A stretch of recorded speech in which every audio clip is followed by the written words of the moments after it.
Terre. On débute avec le tour d'horizon des opérations menées par les armées françaises la semaine dernière. Au Liban, les actions de partenariat militaire opérationnel se poursuivent au profit des forces armées libanaises. À Tripoli, des instructeurs français encadrent un stage de combat en zone montagneuse au profit du 1er régiment d'intervention libanais. Des formations au pilotage tactique de véhicules de l'avant blindés et à l'emploi des drones sont menées auprès du 6e régiment d'intervention. Les soldats français au sein des Nations Unies engagés poursuivent aussi leur mission auprès des forces libanaises, mais également d'assistance à la population, avec par exemple la livraison de plus de 4 tonnes de vivres à une centaine de familles de retour dans le sud du Liban, en coordination avec les autorités locales. Au Levant, les Rafales engagés dans l'opération Chamal ont réalisé 18 sorties opérationnelles, représentant près de 60 heures de vol pour contribuer à la sécurisation de l'espace aérien levantin.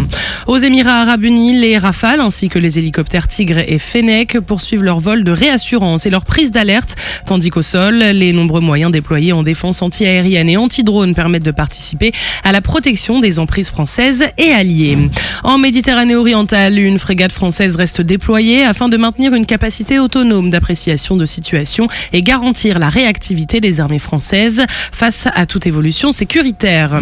Direction maintenant l'Europe et le flanc oriental de l'OTAN. En Roumanie, les forces françaises et espagnoles du bataillon multinational de l'OTAN sous commandement français ont conduit l'exercice Eagle Thunder. Au programme, enchaînement de phases offensives et défensives avec des assauts. Cet entraînement interarmes a donc combiné des manœuvres d'infanterie mécanisée réalisées par les fantassins embarqués sur les véhicules de combat VBCI français et blindés Piranha espagnols, appuyés par des tirs de canon de 155 mm César français et les appuis des mortiers de jour comme de nuit, tandis que les opérations de bréchage ont été rendues possibles par l'action du génie.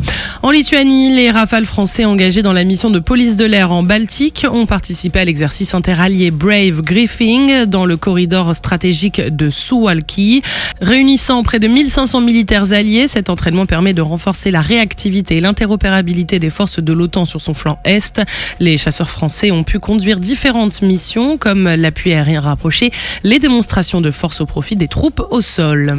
On part en Finlande où les soldats du Battle Unit Finland poursuivent leur coopération opérationnelle avec leurs homologues finlandais. Les sapeurs français ont notamment été qualifiés sur l'emploi du matériel explosif finlandais, tandis que les JTAC français, généralement plutôt en charge du guidage aérien, ont pu cette fois régler des tirs de mortier pendant que les tireurs de précision partageaient leur expérience. En Pologne, les militaires français poursuivent la formation des forces armées ukrainiennes. Ce stage consacré au combat en zone urbaine touche à sa fin. Les formations pour les chefs de groupe de l'infanterie du génie, elles, se poursuivent avec plusieurs séquences de tirs pour renforcer l'autonomie et les compétences tactiques des stagiaires ukrainiens. Enfin, en mer Baltique, différents moyens français sont engagés au sein des dispositifs permanents de l'OTAN.